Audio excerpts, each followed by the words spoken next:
धीरे धीरे करके भगवान बड़े हुए।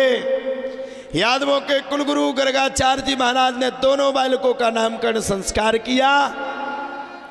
यशोदा के पुत्र का नाम रखा कृष्ण और रोहिणी के पुत्र का नाम पड़ गया बलराम। दोनों बालक करके धीरे धीरे धीरे धीरे करके बड़े हो गए। इतने बड़े हो गए, इतने बड़े हो गए जिसकी कोई सीमा नहीं। अब भगवान पैदल पैदल चल रहे हैं, खचुर रहे।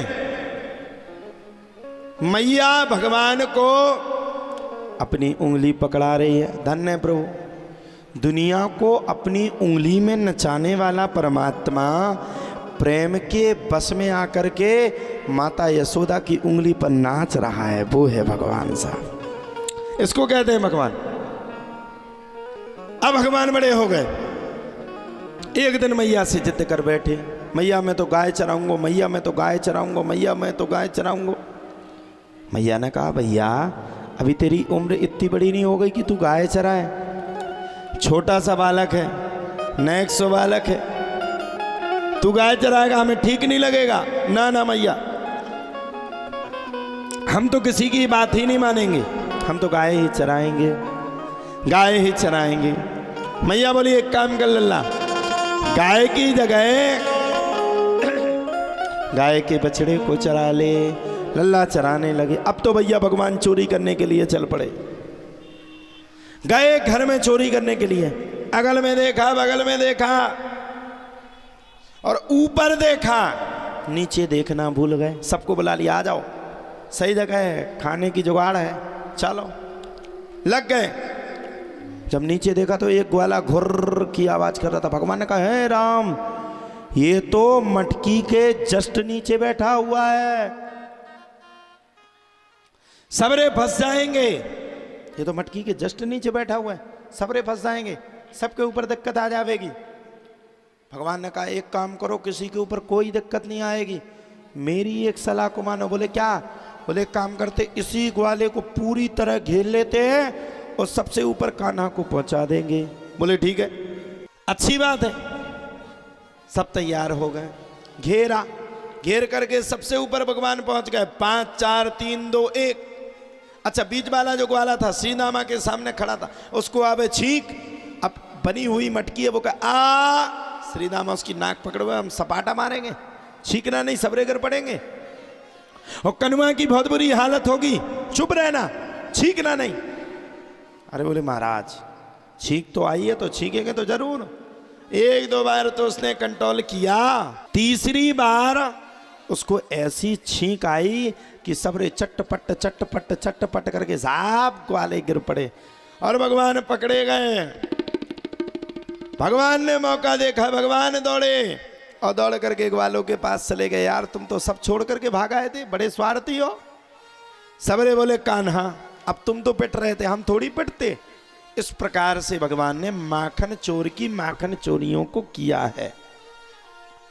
आगे चल करके भगवान ने कभी कालिया नाग को समझाया, कभी भगवान ने अकासुर को मारा, कभी भगवान ने बकासुर को मारा और कभी भगवान ने धैनकासुर को मारा। एक दिन भगवान अपने सभी ग्वाल वाल साथियों के साथ विराजमान थे और सबका झूठा भोजन भगवान पा रहे थे। ब्रह्मा जी को अपने आप में अभिमान आ गया। ब्रह्मा जी विचार कर रहे, ये दुनिया का भगवान है, ये दुनिया का भगवान है, ये दुनिया का ईश्वर है, ये दुनिया की जानता है, ये दुनिया का जानकार है। अरे ये तो ग्वालों का झूठा प्रसाद पा रहा है, ये भगवान हो ही नहीं सकता। सबको क्रोध आ गया और ब्रह्मा जी ने सभी ग्वालों को उठाया और उठा करके ब्रह्मलोक ले गए। अब भगवान समझ गए कि ब्रह्मा जी ने माया की। भगवान ने भी सभी ग्वालों को पुनः बना लिया। अब ब्रह्मा जी आए तो नीचे ग्वाले, ऊपर ग्वाले। ब्रह्मा जी समझ गए होना हो यही भगवान है। सच्चिदानंद भगवान की जय। धीरे धीरे करके भगवान बड़े हो गए। और जब धीरे धीरे करके भगवान बड़े हो गए तब तो एक दिन की बात है, माता यशोदा बड़े सुंदर सुंदर पकवान बना रही थी। दीपावली का समय था। भगवान ने दौड़ करके पूछा, मैया मैया ये क्या बना रही है? मैया ने कहा, लल्ला हाथ मत लगा देना, आज ये प्रसाद मैं राजा इंद्र के लिए स्पेशल बना रही हूं और इस प्रसाद को हाथ मत लगा देना। लल्ला बोली, मैया मैं तो खाऊंगो।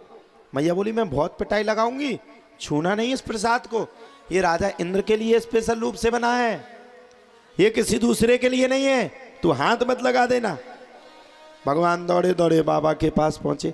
बाबा बाबा ये किसके लिए प्रसाद बन रहा है? बाबा ने कहा, लल्ला ये राजा इंद्र के लिए प्रसाद बन रहा है और स्पेशल रूप से बन रहा है। बोले क्यों? बोले राजा इंद्र को हम लोग साल भर में एक बार प्रसाद लगाते हैं, इसके बदले राजा इंद्र साल भर हमारे यहां बरसात करते हैं। लाला ने कहा, तो एक बात बताओ बाबा, आपने अगर प्रसाद नहीं लगाया तो क्या भगवान आपके दरवाजे पे, क्या भगवान आपके दरवाजे पे बरसात नहीं करेंगे? बाबा बोले, भैया ऐसा तो हो ही नहीं सकता है, कदापि भी नहीं हो सकता, किसी क्षण भी नहीं हो सकता, किसी समय भी नहीं हो सकता, ये तो मैंने पहली बार सुना। बोले बिल्कुल।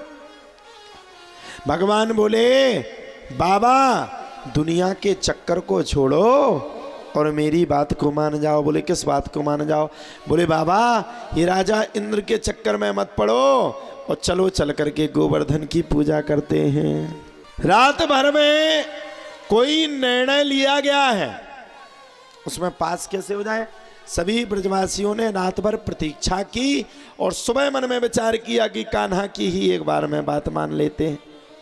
सभी ब्रजवासी 56 गाड़ियों में 56 प्रकार के भोग को लाद करके चल पड़े और कहा, भैया कहाँ है तेरा गोवर्धन, कहाँ पूजा करनी है तेरे गोवर्धन की, ये तो बहुत बड़ा पर्वत है। तब भगवान ने मानसी गंगा को प्रकट किया और भगवान ने दूसरा स्वरूप धारण किया और 56 प्रकार के सबरे भोगों को पा गए। सबरे ब्रजवासी बोले, क्यों भैया 56 प्रकार के भोगों को सब पा गए? तेरा देवता तो बड़ा खतरनाक है, सब खा गया। भगवान ने कहा, चिंता मत करो, नेत्रों को बंद करो, नेत्रों को बंद कर लोगे तब जाकर के, नेत्र बंद करने के बाद भगवान ने 56 प्रकार के प्रसाद को पुनः वापस किया